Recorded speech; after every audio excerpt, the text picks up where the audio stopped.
నమస్తే ఇబ్రహీంపట్నం. ఈ 23 జూలై గురువారం మొత్తం ఇబ్రహీంపట్నం యూత్ కి ఒక గుడ్ న్యూస్ అని చెప్పొచ్చు. ఆ గుడ్ న్యూస్ ఏంటో నేను రివీల్ చేయను. ప్రస్తుతం మనతో పాటు యూత్ కాంగ్రెస్ అధ్యక్షులు ఇబ్రహీంపట్నం మల్రెడ్డి అభిషేక్ రెడ్డి గారు ఉన్నారు. ఆయనతో మాట్లాడదాం. ఆ డీటెయిల్స్ అన్ని ఆయన మాటల్లో చూద్దాం. నమస్తే అండి అభిషేక్ రెడ్డి గారు. ఏంటండి మొత్తం ఇబ్రహీంపట్నం అంతా కూడా ఒకటే మాట వినిపిస్తోంది, యువ చైతన్య వేదిక. ఎన్నో చైతన్య వేదికలు చూసాము. ఈ ఇబ్రహీంపట్నం యువ చైతన్య వేదిక ఏంటి? రేపు గురువారం ఏం చేయబోతున్నారు? గౌతమ్ గారు, వినూత్నంగా ఏదన్నా ప్రోగ్రామ్ తీసుకొని చేద్దామనే ఆలోచనలో ఒక చిన్న thought. I want to give back something to the society. అంటే మనం సమాజానికి మనం ఏమి ఇవ్వగలుగుతాం. నా ఉద్దేశం ఏంటంటే రేపటి భవిష్యత్తే ఈరోజు యువత. యువతని వాళ్ళని కరెక్ట్ రకంగా మోల్డ్ చేయడానికి ఒక చిన్న ఆలోచనతో ఈరోజు నేను రావడం జరిగింది. ఆకెళ్ళ రాఘవేందర్ గారు very good motivational speaker. IAS లకి ఐపీఎస్ లకి is a very good motivational speaker. I really like him. నేను ఆయనతో పర్సనల్ గా ఆయనని ఫాలో అవుతుంటా. ఆయనను తీసుకొద్దామనే ఆలోచనలో ఆయనకి రాఘవేందర్ గారికి కాల్ చేస్తే ఇమీడియట్ గా నాకు ఆ టైం ఇచ్చేసింది. మనం యూత్ ఫేస్ చేసే సమస్యలు ఏమైనా ఉన్నాయనే దాని మీద ఒక 5 టాపిక్స్ తీసుకున్నాం. మెయిన్ గా నిరుద్యోగం. 1 year జాబ్ ఎలా పెట్టాను. ఒకటే రోజు 1507 మందికి నేను ఉద్యోగాలు ఇప్పించాను.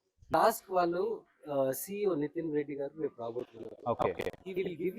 అంటే యువతకి ఎట్లా గైడెన్స్, స్కిల్ డెవలప్మెంట్ మీద ఎట్లా గైడెన్స్ రాబోతుంది, వాళ్ళకి ఎట్లా అవకాశాలు ఉన్నాయనే దాని మీద నితిన్ గారు మాట్లాడబోతున్నారు. ఫిజికల్ అండ్ మెంటల్ హెల్త్ మీద ఒక అవేర్నెస్ తీసుకురావాలని నా నుంచి నాకు కోరిక. జనరల్ గా ఉద్యోగ మేళాలు కండక్ట్ చేస్తూ ఉంటాం, కానీ యూత్ లో స్కిల్ ఎట్లా ఎన్హాన్స్ చేయాలి, మీరు దారి చూసుకోండి. ఆ దారిలో ఎట్లా పెట్టగలుగుతాను అనేది నేను ప్రయత్నం చేస్తాను. అదే దాంట్లో ఇప్పుడు వాళ్ళకి దారి చూపడంలోనే వాళ్ళకి కష్టమవుతున్నప్పుడు అట్లాంటి టైంలో టాస్క్ లాంటి సంస్థలు ముందుకొచ్చి దాంట్లోకి ఎట్లా రాగలుగుతారు అనేది అప్పుడు మీరు పోయి అభిషేక్ అడగండి. అభిషేక్ నేను అభిషేక్ మాట్లాడుకొని మేము మిమ్మల్ని ఒక దారిలో పెట్టి జీతాలు ఎక్కువ తక్కువ వాటర్ తీసుకొని దాంట్లో ఒక ఆనందం పొందడం వేరు. లేదు మేము డ్రగ్స్ తీసుకొని మేము చెడిపోయినాము, మేము ఇంకా బయటకు ఎట్లా రావాలి అని కొంతమంది drug addiction centres, rehab centres లోకి వెళ్ళడానికి వాళ్ళు నామోషి ఫీల్ అవుతారు. అవును, డ్రగ్ అడిక్షన్ లో మీరు నామోషి ఫీల్ కాకుండా అసలు ఇట్స్ జస్ట్ అ స్మాల్ ఒక టాబ్లెట్ తీసుకోవడం అట్లా తగ్గిపోయే లాంటి రోగం అది. దాన్ని మీరు ఎక్కడ కూడా నిర్లక్ష్యం చేయకండి. మీరు ఖచ్చితంగా ఒక రీహాబ్ కి వెళ్ళండి, నామోషి పడకండి అని నేను వేరే వాళ్ళతో మాట్లాడితే కాదు. దాని గురించి దాంట్లో వాళ్ళు వచ్చి ఆ నిపుణులు వచ్చి మాట్లాడితేనే జనాలు కనెక్ట్.